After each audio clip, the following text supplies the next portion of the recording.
What's up, everybody? My name's Big Cam and welcome back to another movie review. And today we are talking about 2025's Warfare from director Alex Garland and Ray Mendoza. Ray Mendoza, I believe, was a Navy SEAL and he joined the Navy in 1997, it says, and served for over 16 years as a member of the Navy SEAL Team 5. Very interesting.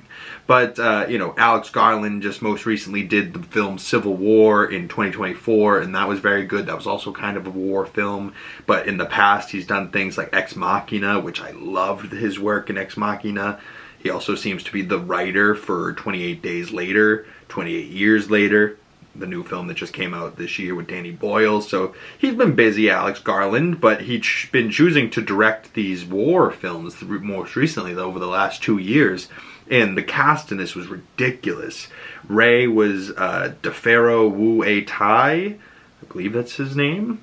Will Poulter was Eric. Cosmo Jarvis was Elliot. Kit Connor was Tommy. Finn Bennett was John. Taylor John Smith was Frank. Michael Gandolfini, James Gandolfini's son, was in here as Lieutenant McDonald. Joseph Quinn was in there as Sam. Charles Melton was in there as Jake. I really like him too, Charles Melton. What did I see him in most recently?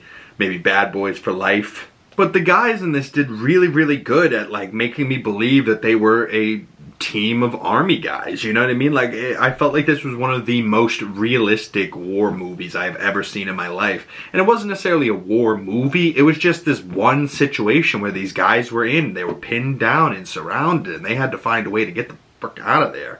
And the real life guys, they showed some pictures of the side by side, and Cosmo Jarvis was for the guy Elliot. I don't know if he's now passed, but he was the guy that was severely injured in this thing. And then Joseph Quinn's character was also injured pretty badly in this situation. Everyone else was banged up pretty bad, but they all got out of there together. And it was really it's giving me chill bumps thinking about it, because it was really emotional and traumatic and real. But if you were in the army or in any war situation and you have PTSD from it, this movie maybe not for you.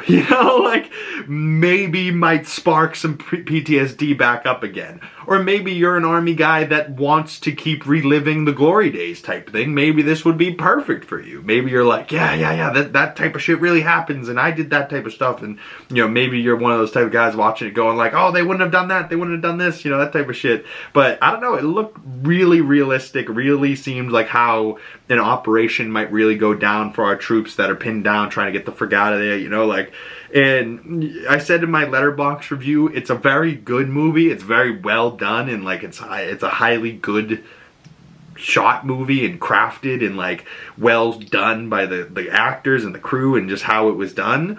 But I don't know if it's a feel-good film. You know what I mean? It's not something that I'm gonna watch ever again for entertainment. I am glad I did want to see it, but it's one of those films this type of war movie, this and Lone Survivor, had better trailers for me than the actual movie was for me. Because I don't know, I like to watch feel-good movies, I like to watch action films, I like to watch movies where by the end of the movie, they accomplish the goal type thing and you leave kinda on a happier note, not always a happy ending, but you always end on some type of well, our character survived and we're heading into the next battle type of thing, I wonder what happens next, and I feel I like more fictional stuff where this was a true story based on their real memories of how this went down, and it was so realistic and well done as a biography, you know what I mean, or a biopic type thing.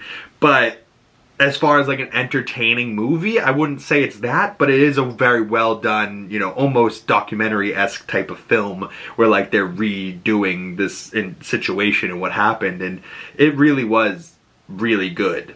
But not necessarily my type of movie, I'm not necessarily a war movie type of guy.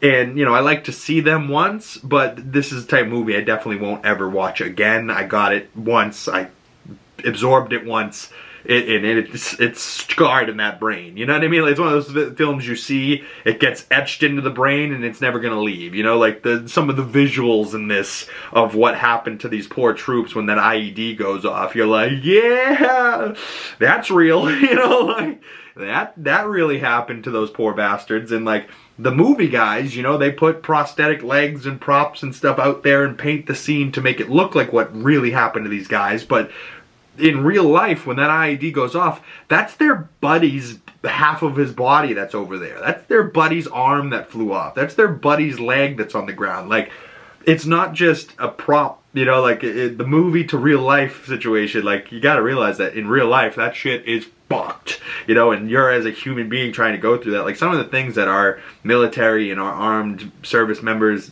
Navy SEALs, you know, anybody, Marines, anybody doing this type of shit, and if you've gone through situations like this, I mean, respect to you.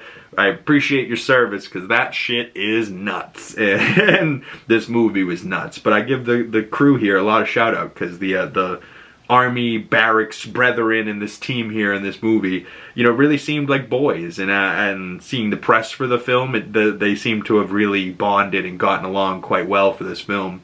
And Will Poulter, I really believed, as like the captain, but he got fucked up, so then Charles Melton had to step in, you know, but like they weren't really there for most of the movie. You know, it was mostly this one team in this house, and then eventually the second team comes in and saves the day type thing for backup.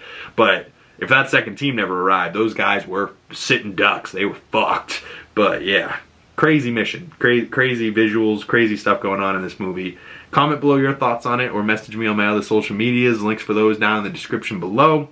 Overall, I gave this movie 3.5 out of 5 stars, about a 7 out of 10.